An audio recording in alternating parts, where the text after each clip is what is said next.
under fire. Another way when the walls are closing in. And when I look at the space between where... 오늘 우리에게 주신 하나님의 말씀은 히브리서 11장 1절에서 2절 말씀입니다. 믿음은 바라는 것들의 실상이요 보이지 않는 것들의 증거니 선진들이 이로써 증거를 얻었느니라. 오늘 이 말씀에 많은 은혜 받으시기 바랍니다. 특별히 여름 사역을 통해서 우리가 어떤 일들을 하고자 하는 것이 중요합니다. 결국 우리의 자녀들, 우리 어린아이들, 또 10대 청소년들, 청년들을 향해서 우리가 이 여름 사역에 중점을 두고 여름 사역과 겨울 사역으로 나누어서 일종의 시즌 사역을 하는 이유는 아이들이 집중적으로 믿음에 대해서 생각할 수 있는 일종의 기회를 주는 것입니다. 신앙생활은 결국 어디로부터 시작하나요? 믿음은 무엇입니까? 하는 질문을 붙잡고 씨름할 때 신앙생활이 시작되는 것이고, 신앙생활이 성숙할 수 있고, 또 신앙생활이 완성점을 향해서 나아갈 수 있습니다. 어제 우리는 히브리서 11장 1절부터 시작하는 믿음의 장의 첫 부분, 시작 부분을 보면서 믿음이란 어떤 것인가? 믿음은 한 사람이 혹은 이스라엘과 같은 한 공동체가 하나님께서 그들에게 주시는 미래를 기대하는 것이라고 정의해 보았습니다. 한 주간 동안 우리의 자녀들과 또 2024년 여름 사역을 통해서 이제 다음 주부터 행해지는 이 귀한 여름 사역들을 위해 기도하면서 우리가 기도하는 것은 하나님 불러주신 귀한 우리의 자녀들이, 어린이들이, 청소년들이, 청년들이 믿음으로 우리에게 주신 인생을 기대하게 하시고 우리가 살아갈 시대를 기대하게 하여 주시옵소서. 우리가 함께 기도하는 것입니다. 이 기도하는 것은 엄마가 아빠가 아이들을 키울 때 하는 잔소리와는 완전히 다른 것입니다. 잔소리는 아이들을 다듬기 위해서 내 생각과 내 교육에 관한 관점과 인생에 관한 관점을 전하는 것이라면, 우리가 믿음으로 기도하는 이 귀한 하나님 앞에 나아가는 교회 공동체를 통한 신앙 공동체를 통한 사역은 하나님의 뜻이 이 여름 사역을 통하여 자녀들에게 전해지게 하소서라고 우리가 하나님께 간구하는 것입니다. 말하자면 이것은 길을 내는 것입니다. 성경에 있는 수많은 사람들이 했던 일들은 그들이 하나님과 동행하고 하나님이 그들을 평안하게 하고 그들의 삶에 있어서 복 있는 삶, 행복한 삶을 주셨다는 것으로 끝나는 것이 아닙니다. 믿음의 사람들이 행했던 일들은 그 시대의 환경의 제한 속에서, 한계 속에서 하나님의 뜻이 무엇인지를 추구하는 사람들이었고, 즉 하나님의 뜻을 구하는 사람들이었고, 그들이 시대적인 한계와 문화적인 한계와 일종의 그들이 가지고 있는 특정한 한계들이 있었지만 그 한계라는 담을 뛰어넘어, 한계라는 벽을 뛰어넘어 하나님의 뜻을 이루고자 하는 아주 몸부림치는 삶이기도 하고 도전하는 삶이기도 하고 쓰임받는 삶이었다는 것을 우리가 다시 한번 돌아보게 됩니다. 저는 여러분들에게 20세기의 큰 비극, 세계 전쟁을 통해서 특별히 독일의 나치 정권을 통해서 수백만의 생명을 잃었던 그 비극적인 사건에서 살아 돌아와서 과연 우리가 이런 인류의 비극 가운데 혹은 한 가족에게 덮친 비극 가운데 혹은 한 인간에게 주어지는 죽음이라는 한계 상황에 직면했을 때 무엇이 우리를 구원할 수 있는가? 무엇이 우리로 이 세상에서 그래도 살아남을 수 있게 하는가? 혹은 살아가게 하는가? 라는 근본적인 질문을 저희가 함께 나누었습니다. 저는 여러분들에게 우리의 자녀들은 선진국에서 태어나서 선진국에 살아가기 때문에 우리 부모들이 갖고 있는 생각이나 또 우리 부모의 부모, 우리의 선대들이 갖고 있던 상황과 생각과는 전혀 다른 시대 이해를 갖고 있고 인생의 이해를 갖고 있기 때문에 그들 나름대로 하나님의 뜻을 구하고 그들이 살아가는 시대 가운데 하나님의 뜻을 재해석하는 역사가 우리 가운데 있는 게 아니라 자녀 세대 가운데 하나님이 선택한 하나님의 사람들을 통해서 이루어지게 됩니다. 우리가 하는 일은 그 이루어지는 하나님의 일이 하나님의 뜻대로 이 땅 가운데 행해지도록 미리 길을 내는 것입니다. 우리는 현재에 살고 있지만 아이들이 살아갈 미래에 미리 그들이 살아갈 시대 가운데 믿음의 그릇을 준비하는 것입니다. 이것은 매우 중요하다고 생각합니다. 아울러 우리가 지금 볼 때는 어린아이지만, 우리가 볼 때는 10대의 청소년이지만, 우리가 볼 때는 미숙한 인생의 독립을 시작하는 청년들이지만, 그들 가운데 그 시대를 이끌어갈 선지자들과 예언자들과 복음 증거자들과 목사와 교사와 신앙교사를 하나님께서 선택하시고 훈련시키시고 세우시는 것입니다. 여러분 돌아보십시오. 지금의 한국교회를 이끄는 리더들이 한국교회 가운데 배우고 훈련받은 것으로 지금의 리더들이 된 것이 아닙니다. 하나님께서는 때를 따라서 또 그 시대를 따라서 시대를 뛰어넘는 교훈과 진리에 대한 아주 추구를 통해서 하나님께 나아가게 하셨다는 것을 여러분들이 기억하시고, 하나님의 일하심을 예비하는 것, 하나님께서 미리 길을 내신 것, 예수님 오기 전에 요한이라는 미리 길을 가는 사람을 통해서 그 길을 예비하신 것처럼 그런 일들을 마음에 두고 여러분들이 기도하시면 하나님께서 이끌어 가실 미래에 대한 아주 분명하지는 않지만 하나님의 일하심을 여러분들이 좀 보실 수 있는 분들이 되시면 좋겠습니다. 우리가 바라는 것들의 실상이 되고 보이지 않는 것들의 증거를 여러분들이 보시는 그러한 믿음의 사람들이 되시기를 원합니다. 프랭클이 죽음의 수용소에 있을 때 함께 있던 수많은 사람들이 있습니다. 예를 들어서 그가 가장 고통받았던 것이 아우슈비츠인데, 아우슈비츠를 지금도 여러분이 가보시면 정말 그 인류의 비극들을 다시 한번 돌아볼 수 있습니다. 함께 수용되어 있던 그 큰 공장과 같은 곳에서 마치 돼지나 닭을 키우듯이 사람들이 차곡차곡 쌓여 있는 그곳에서 빅터 프랭클은 자기 주변에 있는 그 수많은 사람들 중에서 이 사람이 언제 죽을지를 예측할 수 있었다고 합니다. 언제 죽을지를 예측할 수 있는 몇 가지 증상이 있었는데 그 중에 가장 중요한 것은 수용자들이 살아있을 삶의 이유를 잃게 되었을 때입니다. 너무 힘들고 춥고 배고프고 학대를 당하고 고통과 모욕 가운데 또 가족과 친구들이 죽어가는 것을 보면서 그에게 삶의 목적, 살아있을 이유를 잃게 되었을 때 그들의 눈에서 생명의 불꽃이 사라졌습니다.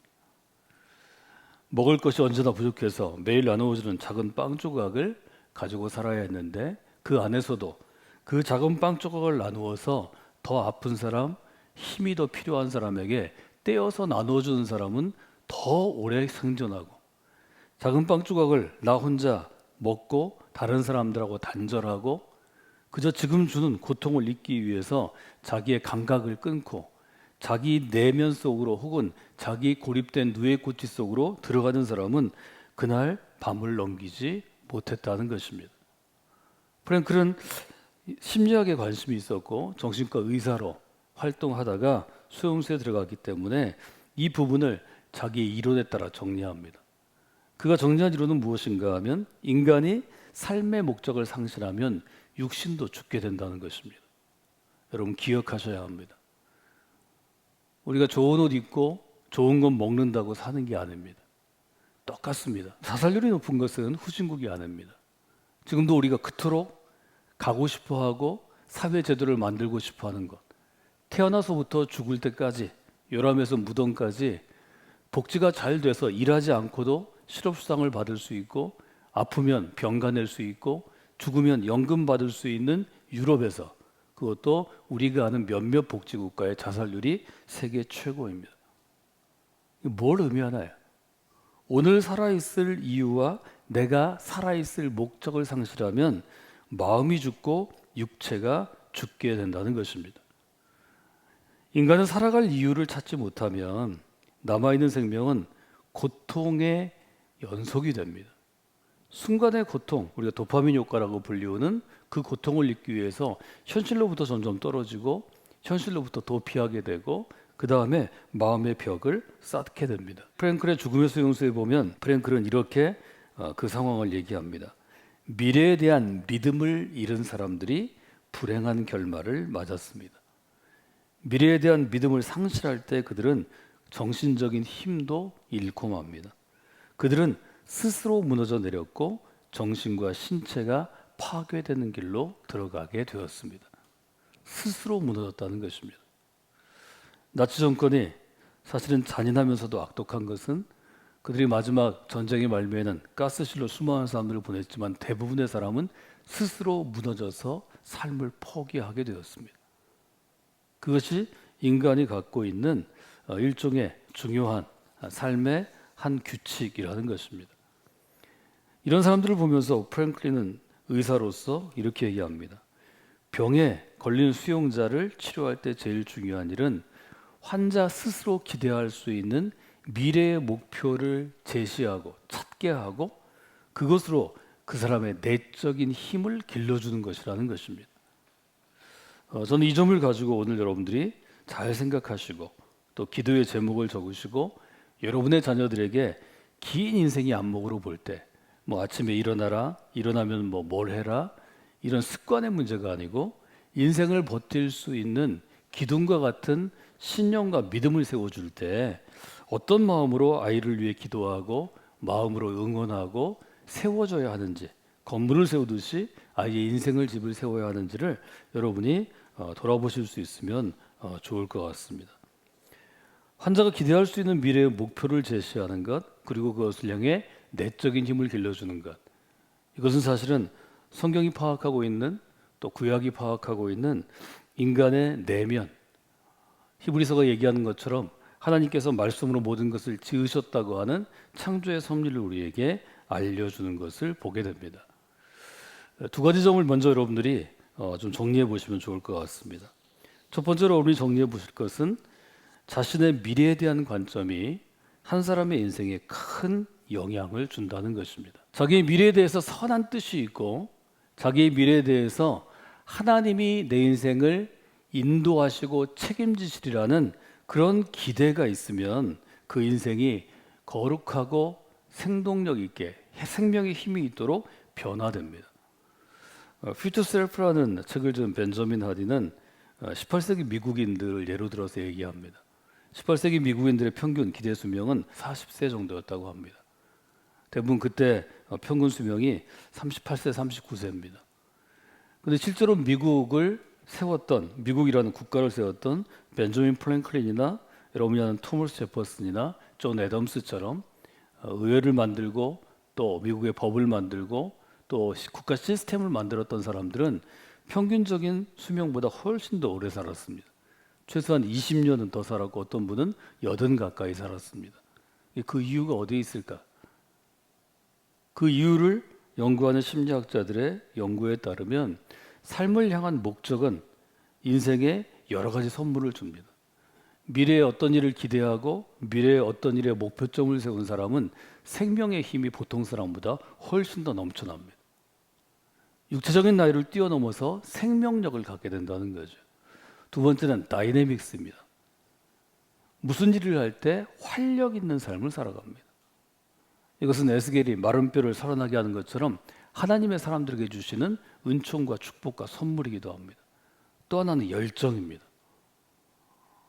바울이 힘들고 어려운 삶을 그의 인생의 후반전에 살게 되었는데 그가 보통 사람들보다 약한 건강을 살았는데 그의 삶은 이 세 가지 특징이 있었습니다. 생명의 힘, 활력, 열정이 있었다는 거죠. 이 일이 바로 미래에 대한 관점, 즉 믿음의 눈을 뜰 때 우리에게 주어진다는 것입니다. 히브리서는 우리에게 도전하죠. 믿음은 바라는 것들의 실상이요 보이지 않는 것들의 증거입니다. 두 번째 절, 보이지 않는 것들의 증거라고 할 때 이 증거는 내적인 확신을 의미합니다. 우리가 흔히 신념이라고 이야기하는 것이고 삶에 대한 의지를 이야기하는 거죠. 우리가 신앙생활을 하면 보통의 사람들보다 훨씬 더 강한 삶을 살게 됩니다. 그것은 하나님의 생명의 능력이 우리 가운데 임하기 때문이고 그 생명의 능력이 우리를 통해서 넘쳐나기 때문입니다. 건강하고 균형 잡히게 하나님의 손에 붙잡혀서 쓰임받는 사람은 옆에 가도 그가 갖고 있는 충만한 생명의 능력, 생명의 에너지가 우리에게 전해집니다. 여러분의 삶이 그런 삶이 되기를 원합니다. 생명의 능력이 있는 사람들은 어떤가요? 눈이 반짝입니다. 얼굴에서 빛이 납니다.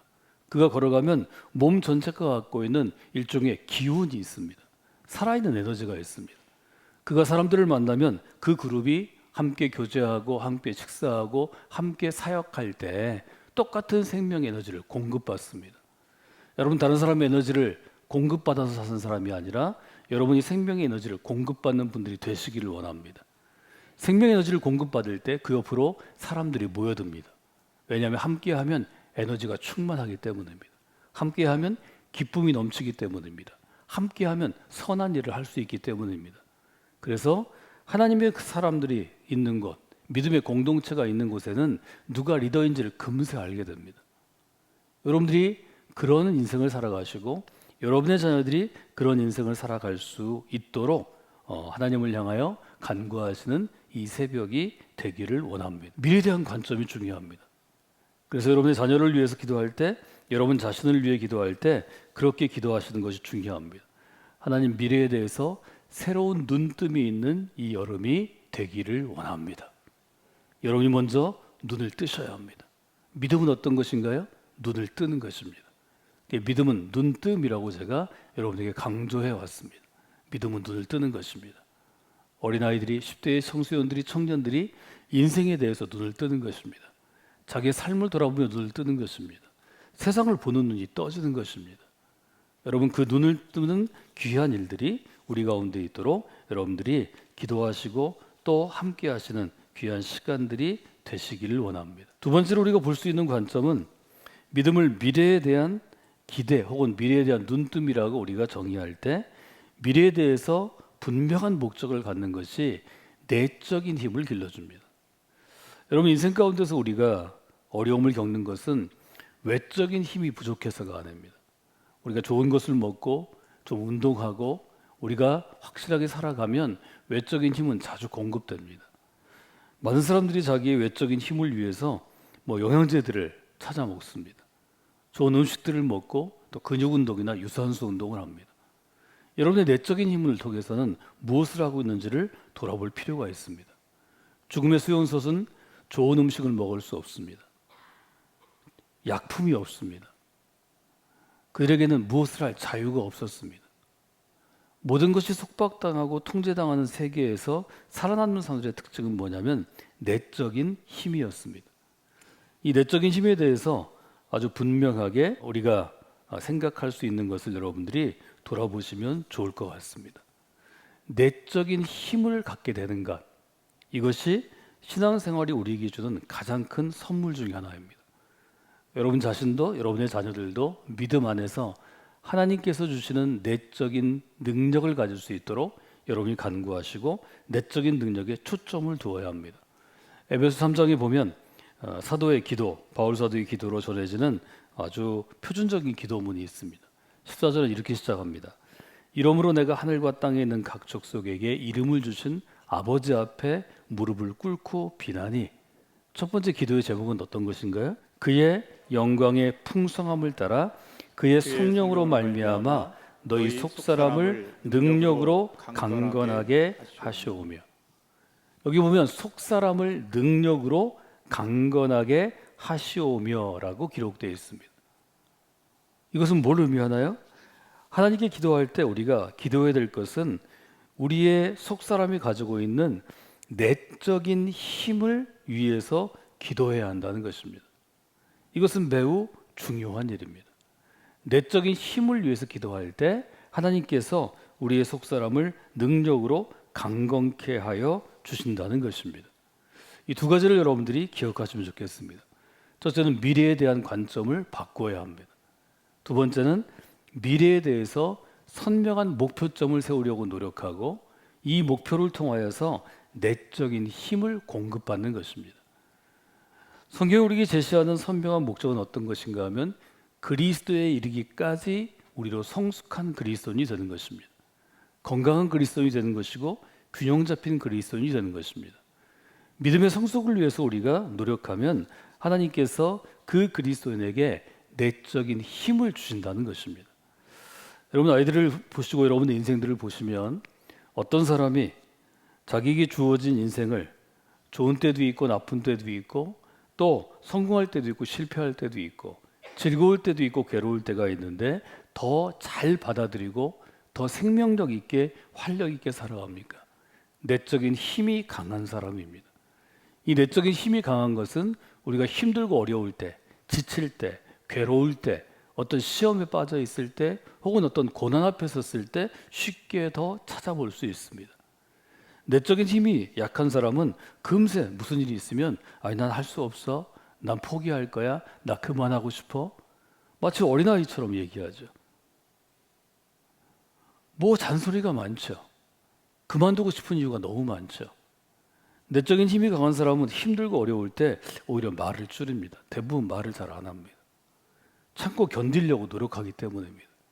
하나님을 향하여 서서 간절하게 간구합니다. 하나님, 지금 제가 이 어려움이 있는데 이 어려움을 제가 이겨낼 수 있기를 원합니다. 하나님의 도움이 있기를 원합니다. 이런 사람들은 밖으로 향해서 불평하고 불만하고 여러 가지 이야기하기 전에, 어린 양 하기 전에 스스로 자기의 삶을 돌아보고 점검하고 하나님 앞에 서서 다시 한번 허리띠를 메고 하나님께 나아가는 것을 우리가 보게 됩니다. 이 점들 여러분이 마음에 두시고 미래에 대한 관점이 분명한 인생이 되게 하여 주시옵소서. 하나님 도우셔서 미래에 대해서 선명한 기대를 가지고 내적인 힘을 기르는 인생이 되게 하옵소서. 이 두 가지 제목을 놓고 여러분들이 기도하시는 오늘 새벽이 되시기를 원합니다. 아이들에게도 우리가 강조하는 인생에 대한 원칙적인 성경 중에 하나가 너의 인생을 여호와께 맡기라입니다. 미래에 대한 목적이 분명하다는 것은 하나님께 인생을 맡기는 것과 동일합니다. 하나님을 의지하고 인생을 맡기면 하나님께서 그 길을 인도하여 주시기 때문입니다. 이 영적인 사역을 통해서 여러분이 할 때 일주일 내내 기도할 제목을 제가 하나 드리고 마무리하면 좋겠습니다. 여름 사역은 또 겨울 사역은 우리가 하나님의 은혜를 구하는 사역인데 이것은 결국 도전받는 사역입니다. 우리가 평상시에 살아갈 때는 조금 우리의 신앙생활이 평범할지라도 이런 여름 사역과 겨울 사역과 같은 집중 사역을 할 때는 하나님께 도전받는 시간이 되게 하시고 도전받는 기회가 되도록 여러분이 기도하시는 게 중요합니다. 인간은 언제 성장합니까? 도전받을 때 성장합니다. 인간은 언제 좋은 열매를 맺습니까? 도전받아서 결단할 때 좋은 열매를 맺습니다. 아이들이 되게 학교에 다니니까 우리가 시험 성적 가지고 얘기합니다. 시험을 앞둔 학생이 어떻게 하면 좋은 결과를 얻을 수 있나요? 공부에 대한 동기가 부여될 때 좋은 결과를 얻을 수 있습니다. 이 공부를 꼭 해야 될 때, 이 과정을 마쳐야 될 때 분명한 동기가 주어지면 그 일을 할 수 있습니다. 2절에 보면 선진들이 이로써 증거를 얻었느니라 이렇게 되어 있는데요. 이 증거는 영어 성경에 보면 good report로 번역되는 것이 맞습니다. 좋은 결과, 좋은 열매를 얻는다는 거죠. 히브리서가 소개한 수많은 믿음의 사람들은 어려운 상황에서 주님 보시기에 좋은 리포트를 내었습니다. 힘든 상황에서 주님 평가하시기에 굿 레포트를 우리에게 준 것을 우리가 다시 한번 보게 됩니다. 이것이 믿음입니다. 믿음은 인생이 걸어가면서 반드시 겪어야 할 어려운 상황, 힘든 상황에서 하나님의 약속, 하나님의 말씀을 붙잡고 할 수 없을 것 같은 일들을 해내는 것입니다. 여러분의 삶이 그러했듯 여러분의 자녀들의 삶이 그러하도록 여러분들이 하나님께 간구하는 시간이 되시면 좋겠습니다. 그래서 일주일 내내 여러분이 꼭 기도하셔야 될 기도의 제목은 하나님, 이 여름 사역을 통하여 우리의 자녀들이 믿음의 도전 앞에 서게 하여 주시옵소서. 도전받는 인생이 되게 하소서. 도전받는 그리스도인이 되게 하소서. 이렇게 여러분들이 기도하시면 좋겠습니다. 정리하면 저희들이 세 가지 기도의 제목을 제가 여러분에게 전했습니다. 첫째는 미래에 대한 관점이 변화되는 자녀들의 인생을 위해서 기도하십시오. 두 번째는 미래에 대한 목적을 두어서 내적인 힘을 기르는 자녀가 되도록 기도해 주시기를 바랍니다.